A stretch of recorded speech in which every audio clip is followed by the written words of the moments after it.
pagpapataas, pagpupuri at pagdadakila ay sa ating pinakamamahal na Panginoong Hesus. Dubling paggalang po sa ating beloved mahal na Pastor, Wildy Estrada Almeida, at sa ginintuan at alaala ng ating beloved Lina C. Almeida na sa piling ng ating pinakamamahal na Panginoong Hesus, at sa mga beloved children, at sa inyo live webcast, at sa inyong mga kapatid na nararito, webcast followers, maayong hapon sa inyong lahat.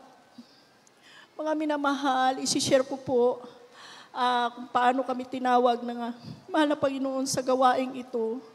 1991, dahil sa karamdaman ng aking beloved husband na skin disease.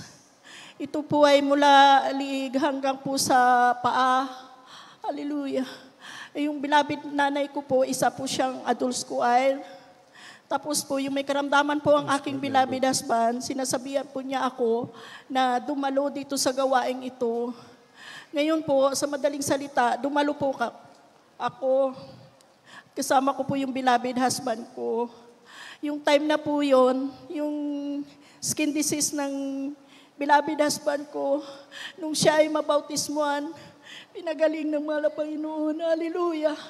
Pinatuyo po. Nung makita po kami ng beloved mahal na pastor, pinatawag po niya kami. Tapos sabi po niya sa amin, sa akin, ako po ay mag 2 meals fasting bagamat ako'y baguhan. Time na yun. Ngayon po, ginawa ko po, nag 2 meals fasting po ako. Lunes pa lang po, yung kamay po ng beloved husband ko, na puno-puno po yun ng sugat, para pong adidas ng manok na natanggal. Hallelujah. Tapos, after 2 days po, pinagaling na sa namala Panginoon. Sabi ng beloved malo pastor, 1 week siya gagaling, pero 2 days pa lang, pinagaling na siya po ng namala Panginoon. Minamahal, kami po ay biktima ng kidnap for ransom, matinding pagsubok, pero grabing himala at pagpapala at proteksyon ng mahal na Panginoon sa aming buhay. Hallelujah. Mga minamahal, nung time na yun, dapat po kami ay magpa-franchise kami ng McDo. Winithdraw lahat ng aking beloved husband yung pera sa bangko. Sabi ko, magtira ka na parang ibibigay natin sa mahal na Panginoon. Kaputandog. Ang sagot po ng beloved ko, beloved husband ko, sabi niya, saka na lang pag may kita, saka na lang daw po magbigay. Hallelujah.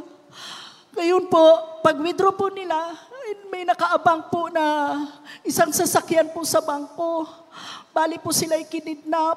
Hallelujah. Dinala po sila doon sa isang exclusive na subdivision. Hindi ko na po babanggitin. Ngayon po, pagdala po sa kanila doon, sila'y piniringan. Pagpiring po sa kanila, pinasok po sila sa isang bahay. Hallelujah. Tapos, pagkatapos noon, hallelujah, sila po ay after na nung ilang araw na po sila nandoon, bali, tumawag po ako doon sa beloved ko, nagtataka po ako, 2 days pa lang wala po siya. Hindi pa siya umuwi. Ngayon, sabi ko sa anak ko, natawag ako sa papa niya, tumawag po ako. Ang sagot po ng kidnapper sa akin, kinidnap po namin yung beloved husband, yung sweetheart. Sabi ko, hallelujah, in Jesus' name. Pagkatapos po noon, hallelujah, ako po nangina, hallelujah.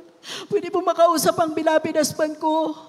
Sabi niya, sige, sabi ganun. Nung binigay po sa beloved husband ko, sabi ng beloved ko, alagaan mo na lang ating mga beloved children. Sabi ko, ano pa ang sinasabi mo? Alahanin mo ang turo ng ating beloved mahal na pastor, Wildy Estrada Almeida. Sabi niya, kinidnap kami dito, nakapiring mga mata ko, huwag kang maingay. Sabi niya, hallelujah. Ngayon po, hindi ako mapakali. Nanginginig ang aking mga laman. Ginawa ko po puri na puri sa bahay, mahal na Panginoon. Sabi ko, hallelujah. Iligtas mo ang aking beloved husband.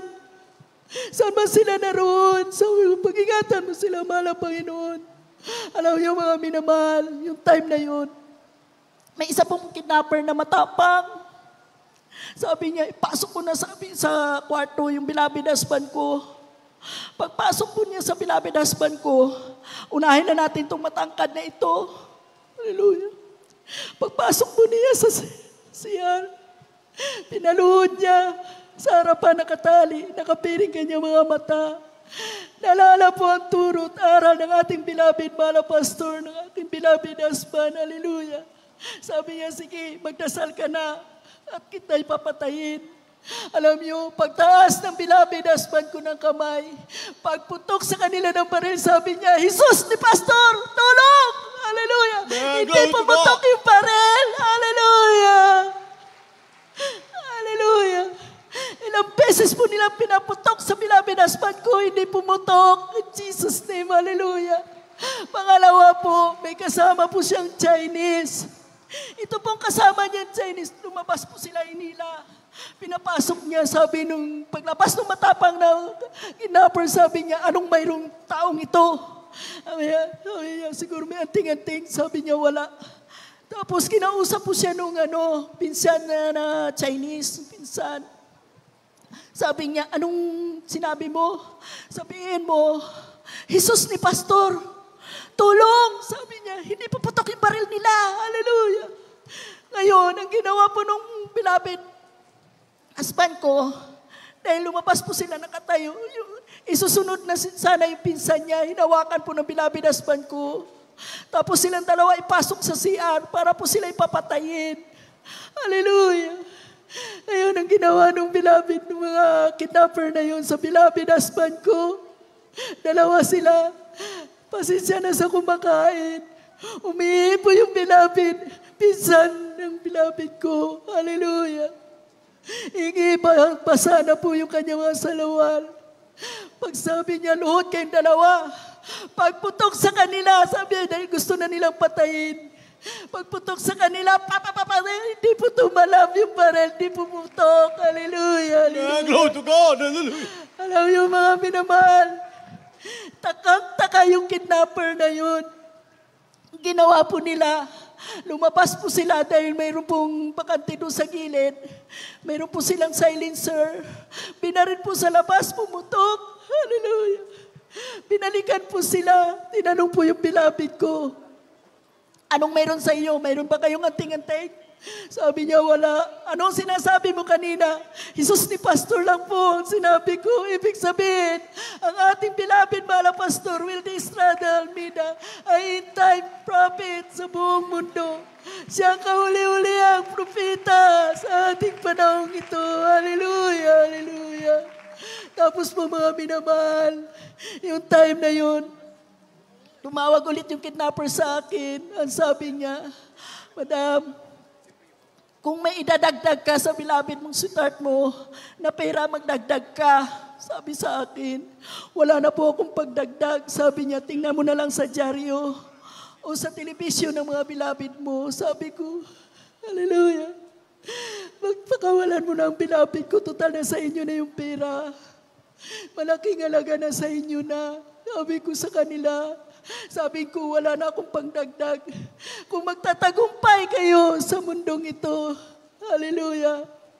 Sabi ko, pero sa langit, sa mahal na Panginoon, hindi kayo magtatagumpay. Hallelujah. Pero ito lang masasabi ko sa inyo. Sa una't dalangin namin ginagalang mahal na Pastor Wildy Estrada Almeida, kayo ang makikita ko sa dyaryo at saka sa television. Hallelujah, hallelujah, hallelujah. Alam mo mga minamahal, time na yun. Hallelujah. Kinagalit yung kidnapper sa akin. Ginawa daw po niya sa kanila. Kinuha na naman daw po sila. Piniring na naman. Piniringan na naman po sila. Pagkapiring sa kanila, binigyan sila ng pagkain. Panis. Hallelujah. Panis yung pagkain. Naamoy ng beloved husband ko. Yung tubig na lang. Yung beloved husband ko, tubig na lang po. Sa inyo na yung pera ninyo. Kung oras na ninyo akong patayin, patayin na. Hallelujah. Yung time na yun, alas 2, madaling araw, kapuri ako. Hindi ko malaman kung anong gagawin ko. Hallelujah. Walang nakakalaw ng mga loved ones ko. Hallelujah. Kundi nakipag-ugnayan ako sa mahal na Panginoon. Time na yun. Hallelujah. Hallelujah. Nang yung kinabukasan, tumawag ulit ang kidnapper. Sige, madam. Ngayon, sabi niya, tingnan mo sa dyaryo na, last na to. Kung wala kang pangdagdag, sabi niya gano'n sa akin. Sabi niya, tingnan mo na sa dyaryo, sa news. Sabi niya, ang bilapid mo ha. Sabi niya, sige po, sabi ko. Pero sabi ko sa kanya, hindi ka magtatagumpay. Kayo ang makikita ko sa Diyos in Jesus' name. Hallelujah. Yung time na yun, mga minamahal. Bale, pinagbabaril na po sila. Hallelujah. Hallelujah.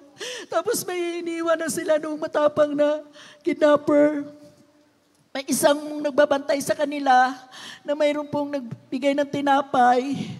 Pagkain, sabi niya, kuya, pasensya na. Wala akong kasalanan. Wala akong kasalanan ito. Sabi niya, okay lang. Painumin mo na lang kami ng tubig. Bale, binigyan po siya ng tubig. Pakawalan na ninyo kami. Sa inyo na ang lahat. Kung gusto na ninyo kami patayin, ipatayin mo na. Sabi niya, hindi. Sabi niya, grabe, ilang baril na kayo. Hindi kayo tinalaban. Hallelujah. Tapos yung time na yun, mga minamahal, yung gabi na yun, sinubukan pa rin ng matapang na lalaki. Kinuha ulit sila para subukan na para patayin ulit sila. Pagpaparilin sila, binalikan po sila, pinaluhod sila sa harapan naman ulit. Nung time na parilin naman ulit sila po, hindi po sila pinatalaban ng bala, hindi pumutok yung baril. Hallelujah! Yes, glory to God! Hallelujah! Hallelujah! Glory to God!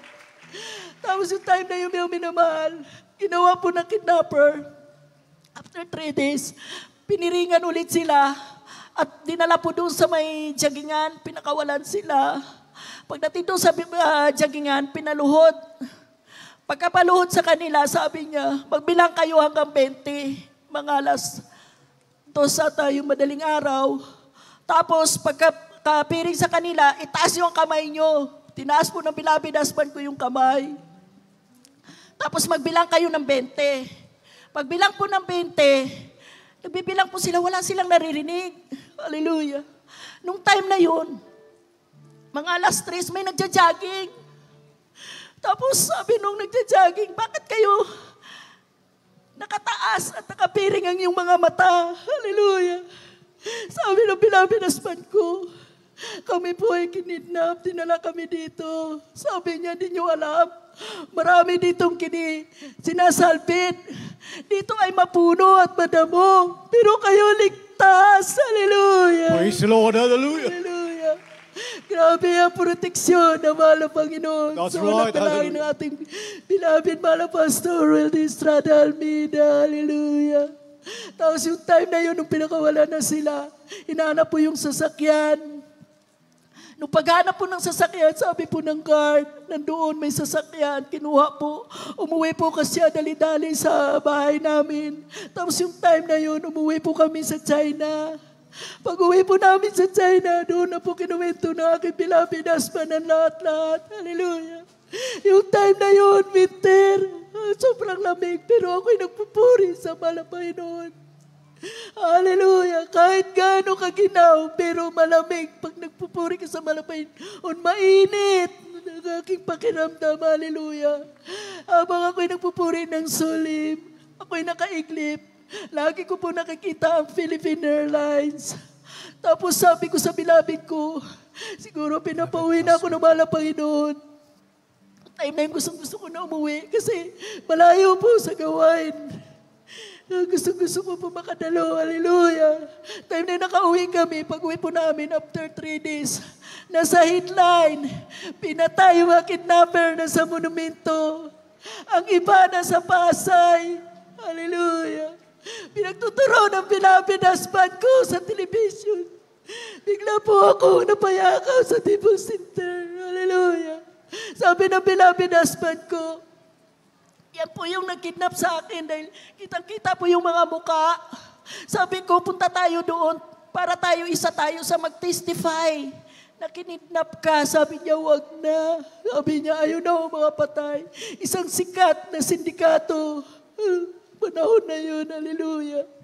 Kung maalala ko ngayon, ako'y bilang tao, hallelujah, pag nakatinood kami sa news, nangihina rin ako, hallelujah. Nagkakaroon kami ng pumbya, pero sa kabagan at kalakasan ng Malapayno na patuloy sa paglilingkod sa Malapayno na nagbibigay ng kalakasan sa aming buhay. Hallelujah. Sabi ko sa beloved husband ko, ang ating Diyos, ang ating Malapayno ng sundalo, ang ating na Malapanginoon ng pulis, ang ating na Malapanginoon ng FBI, hallelujah. Ang Malapanginoon na lahat sa buhay natin, hallelujah, hallelujah. Glory to God. Mga minamahal, may sisir lang po ako. Mayroon po ako nasiraan sa China. Isang family po itong Chinese. Magamat hindi siya nakaunawa, halos sinisiran ko siya. Alam niyo, sa kakashare ko, sila po pong pamilya pumunta dito, nagpabaptize. Pure Chinese po yun. Hallelujah. Sobrang blessed ko. Hallelujah. Hallelujah. Sobrang blessed ko sa pamilyang ito. Hindi ko nagkamali, last month, pumunta po sila dito sa Pilipinas para magdala ng ikaputhandog nila. Hallelujah. Right, hallelujah. Hallelujah. Sila po'y mainit na nanonood ng live webcast. Hallelujah. Ito Chinese na to. Sumahayo sila. Marami na po ako nasira ng mga Chinese. Marami na po ako naging bunga. Hallelujah. Sa pagbibigay naman, mga minamahal, totoo po ang pagbibigay ay susi ng pagpapala. Amen. Alam mo, mga minamahal, sa matinding pagsubok, grabing imala ng Malapaynon, sobrang pagpapala. Hallelujah. Nung sa trials kami, mga minamahal, hindi namin iniisip kung ibabalik na Malapaynon yung nawala sa amin, ang iniisip namin. Salamat sa Malapaynon, ligtas kami. Yun ang nasa isip namin, wala na kaming inihiling. Kundi patuloy mo kami pag-ingatan. Yung mga minamahal, yung business ko sa probinsya, pagkamat naririto ako sa kasabikan ko, nakakatalo dito sa gawain. Banal na gawain ito, hallelujah. Patuloy na nag-ooperate ang negosyo ko, na pinagpapala ng Malapaynon ang negosyo ko sa Rojas, hallelujah. Tapos mga minamahal, maraming offer sa beloved husband ko, isang sikat na mga company na gusto nilang kasusyo ang beloved ko. Pagamat, sabi ng beloved ko, ako'y may edad na. Para saan na yan? Ang ino-offer sa atin. Sabi ko, kung yung kaya mo lang, makapagbigay tayo sa Malapaynon. Sabi niya, wala problema. Kung ano yung kalooban ng Malapaynon, ang ibigay sa yung company, tanggapin mo. Hallelujah. Ilang company Chinese na malalaking kumpanya ang nag-offer. Pero hindi ko ito po magmamalaki, kundi glory to God lang sa Malapaynon ng kapurihan. Pinapasalamat ko sa Malapanginoon dahil nagkaroon po kami ng bahay sa China, itong palapag. Ang aking beloved daughter sa patuloy na nagbibigay, pinagpala din siya, isa po siyang director sa isang kumpanya. Hallelujah, itong company po to, international company din po. Hallelujah. Tapos, sa pagpatuloy namin pagbibigay, marami po kaming kaluluwa na dinadala sa pananamala Panginoon. Hallelujah, hallelujah.